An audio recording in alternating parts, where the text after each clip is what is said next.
Hello guys, so for today's video po natin, ang isi-share po namin sa inyo ay ito pong isa sa pinakabagong service tool ni Canon. So ito po yung Canon Service Tool version 6210. Okay? So unang-una ang kailangan natin guys ay WinRAR application. So kailangan nyo po yan para ma-extract nyo po yung file. Okay? So madadownload nyo po yung WinRAR sa mismong Google lang po. No? Search nyo lang po sa Google Search. So WinRAR and then search nyo lang for Windows version. Okay? And then, next, bago natin siyang extract, ang next na gagawin natin ay kailangan muna natin i-disable yung ating real-time protection sa ating settings. So, for the meantime, kailangan lang natin ito i-disable po para mapagana natin yung ating software. So, ang gawin nyo lang po, pumunta lang kayo sa settings ng inyong computer and then hanapin nyo lang po yung BIOS and Threat Protection settings. So, once nandito na po kayo, i-click nyo lang po yung Manage Settings. Ayan. And then, hanapin nyo lang po ito guys, itong real-time protection. Okay? So, kung makikita nyo, sa akin po dito naka-off na po. So, usually, naka-on po yan, kagaya ng mga iba. So, dito, pag nakita nyo ng real-time protection, i-turn off nyo lang po. So, ito lang naman po i-turn off nyo, wala na pong iba. And then, after po nyan, close na natin siya. And then, next gagawin natin ay extract na natin yung file. So, ang gawin lang natin, extract lang natin siya. Kagaya yan. So, mag-record po siya ng password. So, yung password po, makikita nyo po sa mismong video na ito. So, ito-type ko siya. Lalabas po yan guys sa video na ito.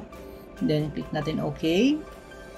Yan. Okay, so nag-extract na po. Ito na po yung ating folder. So, i-open lang natin guys yung folder. Okay, so ito po yung laman yan guys, yung ating folder. So, ito po yung application, yung resetter natin ng Canon Service Tool. So, i-open natin siya. Yan. So, kung first time nyo guys na may open po itong resetter, ito po yung lalabas nyo, Application requires password to start. So, enter password. So, yung password naman dito guys, makikita nyo po mismo sa folder lang. So, kung makikita nyo dalawa yung file natin dito, itong readme, i-open nyo lang po yan. Readme first. Okay, so dito po nakalagay yung password. Ayan. So, yung password nyo guys, ito po yun.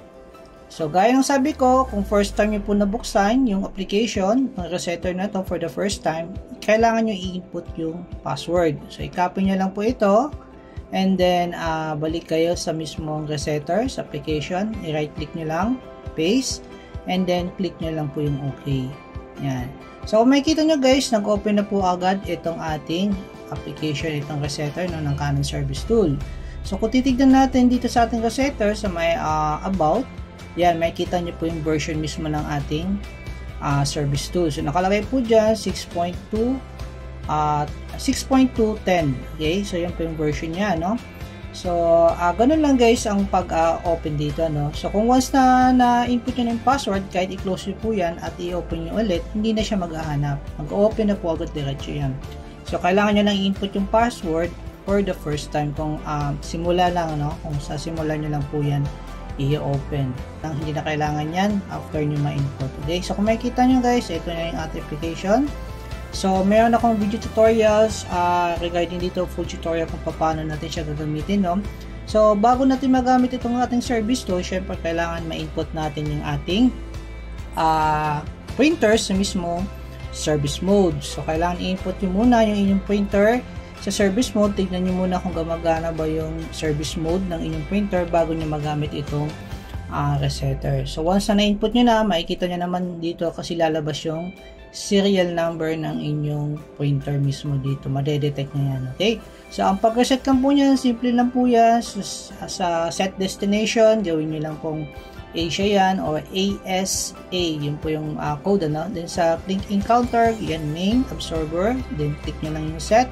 At ganoon din sa ink absorber counter, piliin nyo lang yung main and then click nyo lang yung set. And then mag-reset na po agad yan. Okay, so ganoon lang guys kabilis gawin. So sana po guys nakatulong po itong video namin and please like and subscribe po sa aming YouTube channel para sa mas marami po pong video tutorials. Thank you po for watching.